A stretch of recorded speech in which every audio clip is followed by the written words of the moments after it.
¿cómo les va? Bienvenidos. Mi nombre es Nicolás Arano. Voy a estar entrevistando desde Argentina, por ejemplo, a los principales referentes.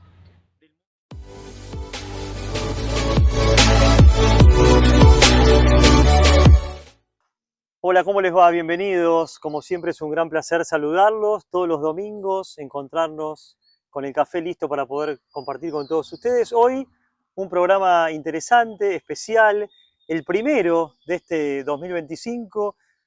Voy a estar conversando ya en breve, invité a tomar un café a Carlos Leiva, economista argentino de una gran trayectoria. Vamos a poder pasarla bien en un marco fantástico aquí en Buenos Aires. ¿Cómo estás, Carlos? Muy bien, muchas gracias por invitarme a este café. Bueno, Así, bienvenido. La verdad que un lugar divino, tranquilo, para poder conversar sobre temas interesantes. Bueno, tenés una larga historia en la política, en la economía argentina. Sos licenciado en economía, estudiaste en Bélgica. también.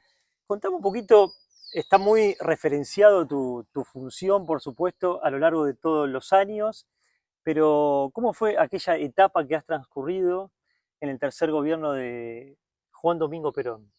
Bueno, mira, más que lo que me pasó a mí, me parece que es lo más trascendente lo que le pasó al país en ese tiempo, ¿no? Es una historia que lamentablemente ha quedado en el ocaso, sepultado por una suerte de leyenda negra, donde todos los hechos se confundieron, ¿no? Hay un cuadro de Paul Klee que vendría santo, no me acuerdo, creo que se llama el Ángel, no, Ángel Novo, que es el ángel que es arrastrado por el viento hacia el cielo y detrás de él hay un montón de escombros, ¿no? Entonces dice que es el ángel del futuro, porque la historia es un montón de escombros que el ángel mira y no puede rescatar porque el viento del futuro lo lleva hacia atrás. Eso pasa siempre, es una muy buena imagen y aparece ese pedazo de la historia argentina como una serie de escombros, que realmente lo son, pero que tienen matices que son muy ricos que se han olvidado. Lo diré brevemente.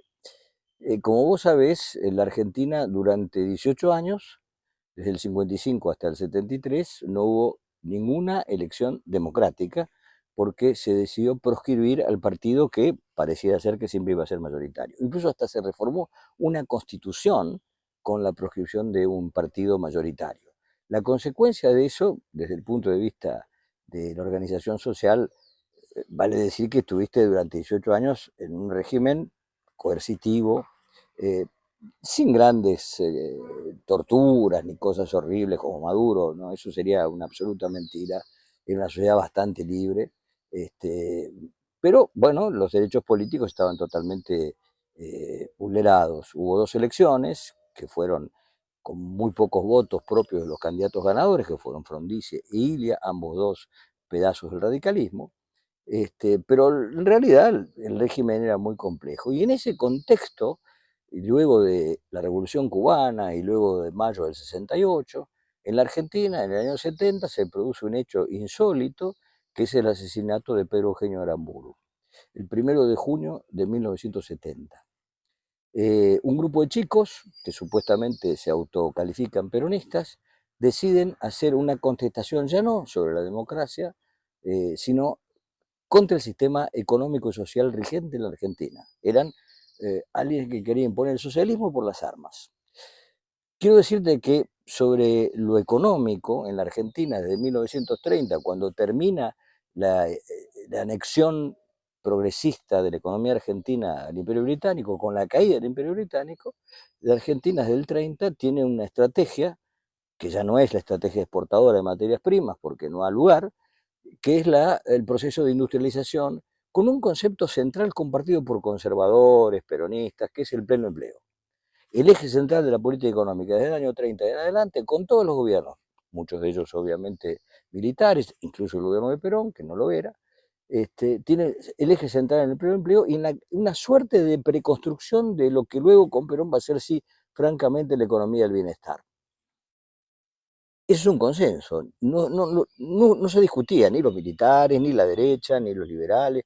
Es decir, las ideas críticas eran absolutamente intelectuales, pequeños rincones. Pero aparece este grupo armado, invocando el nombre de Perón, que obviamente aprovecha la coyuntura para presionar al gobierno militar, pero que obviamente no eran de origen peronista, su cultura no lo era, sus familias no lo eran, su discurso no lo era, inventan un Perón que nunca existió, ni antes ni después, y se lanzan con la crítica profunda al sistema económico y social, que es algo más que la discusión sobre las elecciones democráticas, es cómo vamos a organizar la vida cotidiana.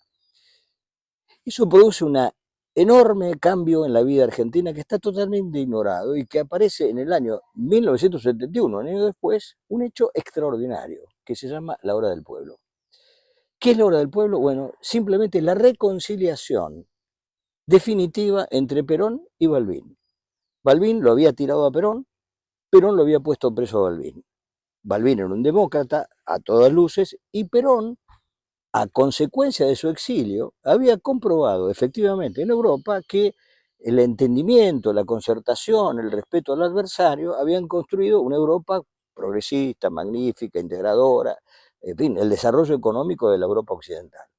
Más allá de las ayudas que pudo haber tenido de los Estados Unidos, lo cierto es que la organización social hizo una armonía enorme en aquel tiempo entre sindicalistas cristianos y sindicalistas marxistas, entre partidos demócratas cristianos y partidos socialistas, que logró el desarrollo de una democracia integradora en toda la Europa occidental. Perón ve ese modelo y por supuesto se inspira, de alguna manera pienso yo en eso, y firma junto a Balbín y a todos los partidos políticos, inclusive el partido UDELPA, que era el partido de Aramburu, que había sido asesinado por los montoneros. Todos ellos firman ese concepto de la hora del pueblo que inaugura en la Argentina, luego de tantos años, la amistad política, es decir, el diálogo entre los hombres de distintas facturas.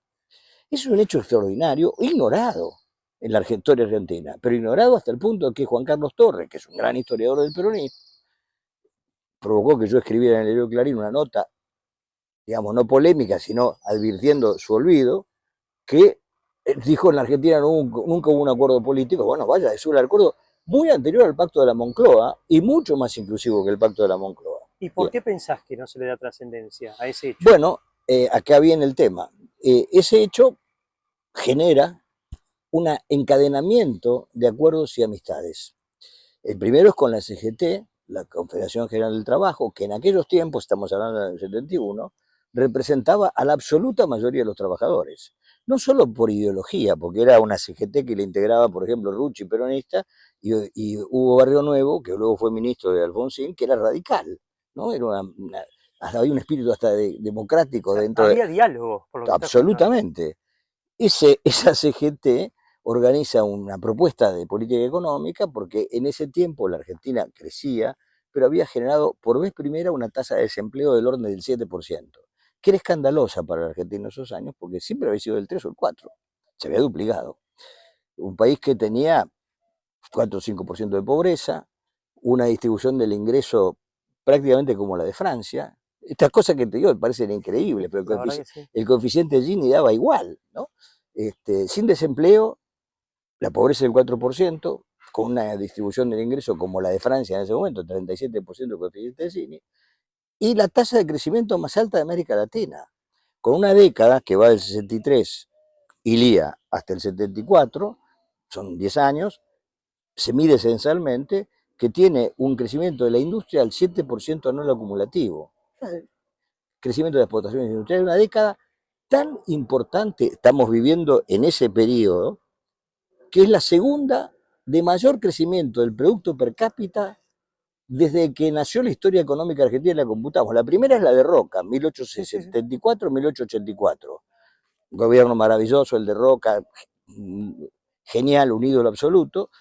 Y luego viene esta década que incluye a Hungría, a Ilía, a Perón, ¿no? Es una década porque hay un consenso económico y social detrás. Ahora, tu función, contame un poquito desde la parte personal tuya, y la verdad que diste un marco interesantísimo de hechos que a lo mejor se conocen, pero no se le dan la trascendencia que tienen que tener.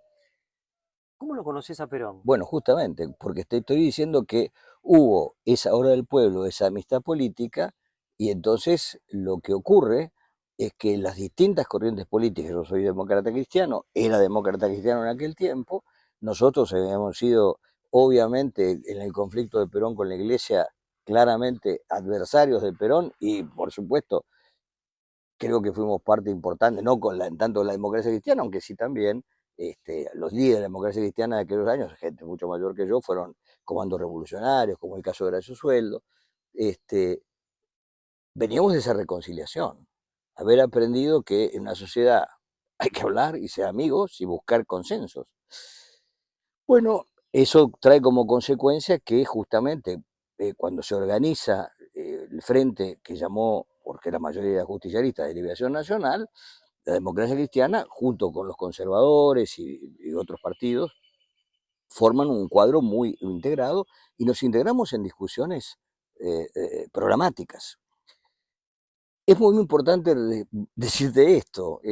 Las discusiones programáticas llevan a que se haga un documento muy extenso que se llama Coincidencias Programáticas de los Partidos y las Organizaciones Sociales, que lo firman todos los partidos, aún los que estaban en la carrera electoral en contra del Frente de Justicia y de Liberación, todos los organismos sindicales, la CGT básicamente, y del empresariado, la Federación Agraria y la Confederación de General Económica, que eran los pequeños y medianos empresarios que en ese momento eran muy importantes. Parece increíble lo que está contando. No, claro, por eso te lo cuento, porque bueno, se hace un programa económico que procura 22 leyes, incluye el IVA, por ejemplo, o que incluye la regulación de las obras sociales de los sindicatos, que había propuesto Onganía. Fíjate vos lo que te estoy diciendo.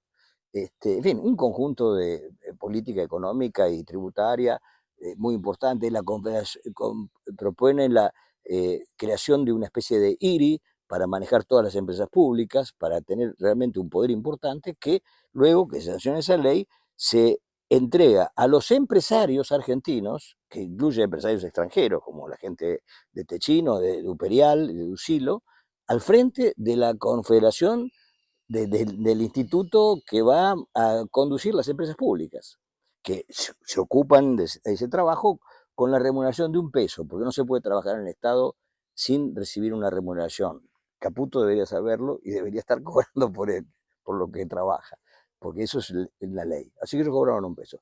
¿Qué te quiero decir con esto? Te estoy contando el conjunto de personas que se integraban a un programa común con 22 leyes que se sancionan por unanimidad del Parlamento, opositores y oficialistas. Entonces, mi llegada a ese gobierno es a través del hecho concreto de que el vicepresidente segundo de la Cámara de Senadores era demócrata cristiano, José Antonio Allende, el vicepresidente segundo de la Cámara de Diputados era demócrata cristiano, Salvador Busaca, y el suscripto, no solo yo, está en el Ministerio de Economía, Yolanda Ortiz, la primera mujer secretaria de Estado en la Argentina que crea el Ministerio de Ambiente y Desarrollo Humano, Ambiente en el año 73, junto con Augusto Conte McDonald, son funcionarios del Ministerio de Economía. El programa económico en el que yo participo, obviamente el inspirador es Orlando D'Adamo, una persona que venía del socialismo democrático. Una persona muy importante. No, un estadista excepcional, un hombre de una cultura inmensa, inmensa. Yo creo que conocía primero toda la literatura española, pero de A a Z, memorizaba cosas increíbles, pero además conocía la estructura de todo el aparato industrial argentino. Podía recibir a la gente de la industria forestal y explicarle de la A a la Z, lo mismo con la industria química o la industria del acero. Un tipo de una formación enciclopedia gigantesca, con un gran talento, una capacidad de trabajo infinita y además padre de 7 hijos. Cosa que también era un gran semental. Sí. Y además una persona extraordinaria, de una nobleza infinita, a punto tal que apenas llegó al ministerio, él tenía una empresa, Madindesa, que tenía una demanda de crédito en el Banco de Desarrollo. Como él llegó al ministerio, él sacó la carpeta de su empresa del crédito bancario. Él lo tenía de antes y la retiró para no tener un beneficio siendo funcionario público. Digamos, estamos hablando de otra clase de gente que realmente estaba entregado al servicio público por el amor al bien común, pero de otra factura ideológica, como el propio Helbar, que por supuesto tampoco era peronista, porque Helbar era radical, había votado por Balbín. Bueno, esta es la verdad, ¿no? Pero bueno, en ese momento el diálogo era crucial, el entendimiento y el consenso. Y se formó un programa, como te digo, en el que los demócratas cristianos participamos con nuestras propias ideas. En realidad la idea del consenso, la concertación, si lo buscas está en los programas de la democracia Sí, sí, cristiana sí. desde que yo soy muy joven, así que es una cosa que viene de la tradición europea del partido, ¿no? Vos sabés que esa frase que todo el mundo dice y repite, todo el Estado que sea necesario y todo el mercado que sea posible, es de la declaración de la Unión Democrática Cristiana de Alemania del año 78, está escrita en el programa, ¿no? Es decir, se ha repetido, se le asignan distintos autores, pero bueno, yo estudié Economía Social del Mercado en Alemania, en el Partido Demócrata Cristiano de Alemania, y bueno, hasta ahí fue la primera vez que le escuché en mi vida, esa frase que sintetiza mucho, todo el Estado que sea necesario y todo el mercado que sea posible, ¿no? Lo cual es toda una definición importante en estos tiempos. Bueno, nosotros llegamos allí, en ese conjunto de gente, yo tuve la felicidad de conocerlo a Adamo previamente, y él convocó a un montón de gente, y te digo más, esa convicción tan grande que él tenía, que me tenía a mí como su maletín, que lo iba por todos lados, Vos eras más joven, claro. más bien, era un jovenzuelo, pero nosotros gozamos de algo que es increíble y creo que es muy importante. No tocamos un solo director nacional de la administración pública, ni uno, ni un solo director nacional. Es decir, que llegó un elenco de Gelbar, D'Adamo, Leiva y personal administrativo, y toda la planta de la administración del Ministerio de Economía siguió siendo la que era del gobierno anterior, que Anterior. era un gobierno militar. Pero ¿qué pasaba? Era gente de carrera, era gente con extraordinaria formación, con mucho conocimiento de la materia y que por supuesto estaba dispuesta a asesorarte. Obviamente si vos tenías convicciones, harían lo que vos decidías, pero ellos te aclaraban, esto se puede hacer de esta manera, esto no se puede hacer de este modo, daban su opinión y tuve como colaboradores a grandes liberales, absolutamente en contra del programa, pero que nos advertían de los errores que podíamos cometer y que, bueno, estábamos en una sociedad que dialogaba, que se entendía. Estás trayendo un tema interesante y haciendo mucho foco constantemente a este tema. Hay muchos jóvenes que nos están mirando del otro lado también en una Argentina donde hoy pareciera que hay poco diálogo entre los partidos políticos, demasiadas rispideces, y la verdad que está muy bueno el mensaje que estás dando. Ahora, ¿te acordás esas primeras conversaciones que tuviste con Perón?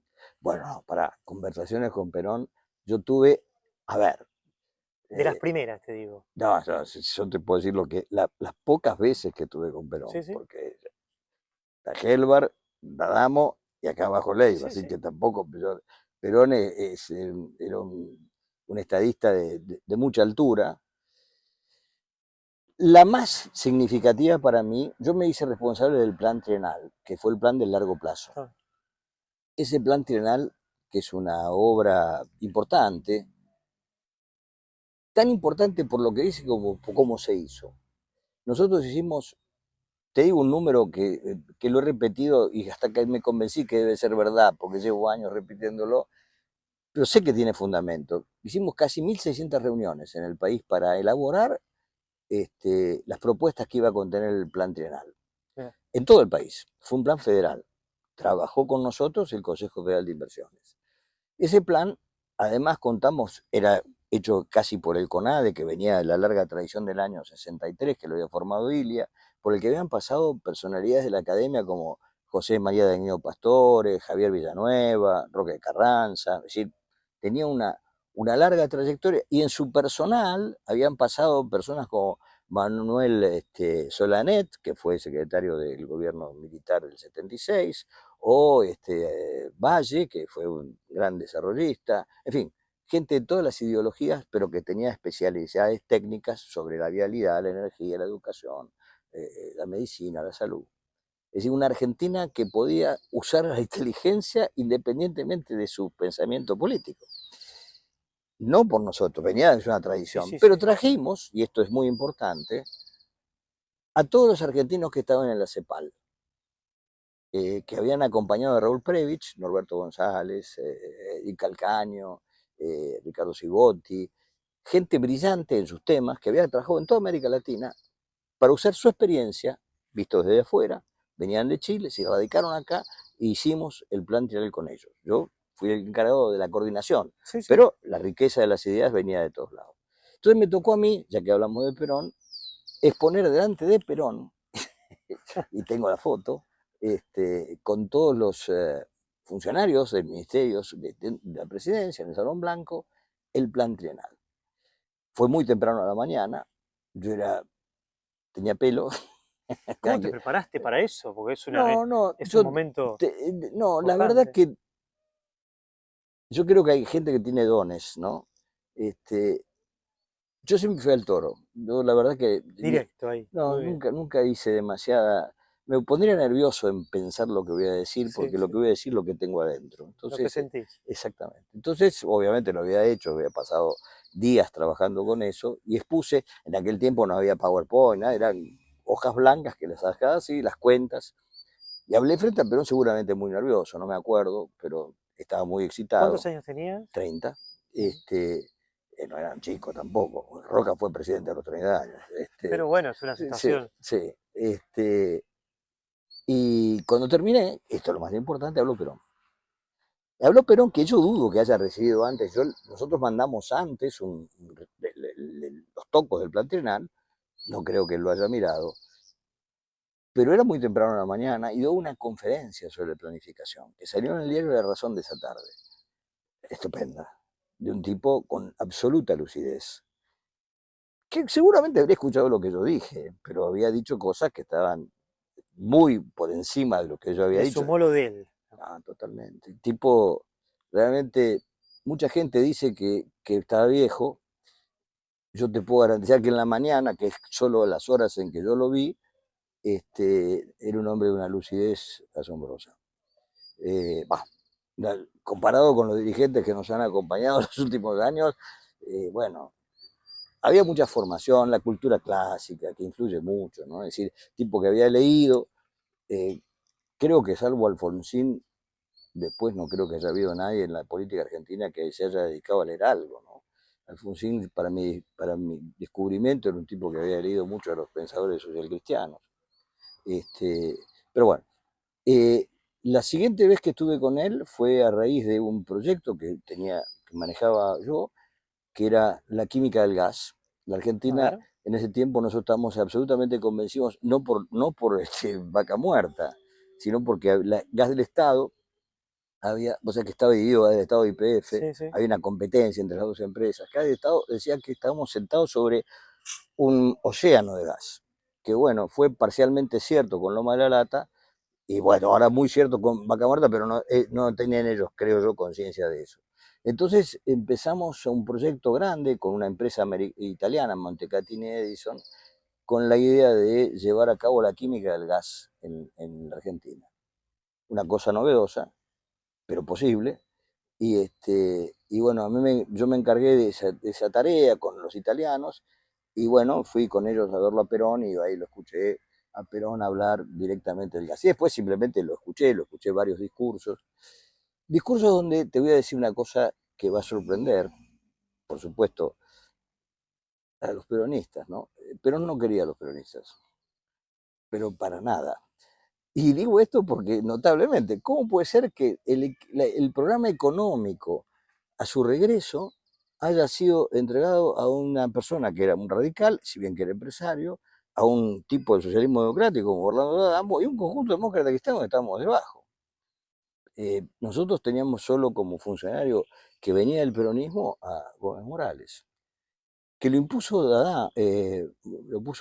Helvar, eh, con claramente la advertencia de Perón de que no lo debería hacer. Lo que te estoy diciendo es absolutamente real. Duilio Brunello, que era el presidente del Partido Peronista en esa época, secretario de toda la vida de Helvar, un hombre exquisito, exquisito, catamarqueño, de una cultura infinita, va a verlo a Perón con una carta hecha por Helvar, donde le anuncia a las personas que va a designar, y obviamente Perón lo interrumpe cuando lo menciona Gómez Morales y le dice que no lo nombre, que no lo nombre. Después te digo por qué, si querés, pero Sí, no sí, sí. importa lo de menos, le dijo que no. Y no se equivocó, porque Gómez Morales uno tiene que asumir la responsabilidad de los propios errores. Fue un error nuestro, pero en todo caso fue un error donde nos puso una piedra Gómez Morales. Nosotros teníamos que hacer, mirá vos, ahora está de moda, en aquel momento, en el acta de compromiso, con respecto al tipo de cambio, una política de Kroning-Peck. Es decir, tomar el tipo de cambio heredado de la NUCE y que nos había propuesto devaluar, y Gelbar dijo que no, hacer un Kroning-Peck para que la tasa de inflación no erosionara el tipo de cambio, que no nos obligara a complejidades que sí llevamos a cabo, fiscales para sostener a las exportaciones, que las hicimos y que las tuvimos, que si hubiéramos hecho eso, seguramente las cosas no hubieran sido mucho mejores de lo que fueron. Lamentablemente él se opuso de una manera agresiva. La noche que yo escribí el acta de compromiso, empezó a gritar diciendo que era traición a la patria, que devaluar era una cosa increíble de su visión. Y Gelbar, con la finalidad de no enfrentar a ese único peronista del gobierno, accedió. Y eso nos costó una barbaridad. Y nos costó tanto que, bueno, terminó renunciando Gómez Morales con un escándalo que hubo en la bolsa, lamentablemente demasiado tarde. Pero bueno. Bueno, la verdad que hemos compartido un rico café con Carlos Leiva, con todos ustedes. ¿Cómo la pasaste? Muy bien, muy bien. Bueno, gracias por escucharme, porque has sido muy generoso. Solamente con escucharte uno aprende, yo por lo menos, y seguramente los que están del otro lado también. Así que un gran placer Gracias, haber compartido gracias. esta charla contigo. La entrevista completita que tuvimos con Carlos Leiva, economista argentino, un análisis hacia una mirada integral política, nos ha hecho una gran descripción de toda su experiencia, de lo que él ha pasado, tanto sea en el gobierno, en el tercero de Juan Domingo Perón, estar ahí adentro. Muchas veces uno dice, los que estuvieron presentes tienen muchas más facultades de poder hablar acerca de su experiencia laboral. En este caso, Carlos Leiva tiene una mirada muy didáctica, explícita y bien precisa de lo que ha transcurrido en aquel gobierno de Juan Domingo Perón. Entrevista completa que van a poder tenerla también a través de las redes sociales ya en los próximos días, tanto sea en Nicolás Arano Comunicación como aquí en las redes sociales del Canal 11 de Punta del Este. Un gran placer haber podido compartir este primer programa con todos ustedes. Comenzamos el 2025 bien cargaditos con la política y la economía que muchas veces nos pasa por arriba, no solamente a todos los argentinos, sino Sudamérica a nivel mundial, Uruguay ahora que ha tenido cambio de presidente, ya con nuevas políticas. Siempre es importante tener una mirada general de lo que pasa en cada uno de los países y en este caso Carlos Leiva nos lo puso arriba de la mesa, su mirada acerca de cómo está también Argentina hoy, cuál es la situación que está atravesando hoy Argentina en distintas coyunturas. Los espero, la propuesta, la semana que viene como siempre, con un rico café para compartir en este gran verano que está teniendo Punta del Este, Uruguay, y compartir como siempre con todos ustedes un café con Nico. Los espero la semana que viene, les mando un fuerte abrazo. Que tengan hermosa semana. Chau, chau.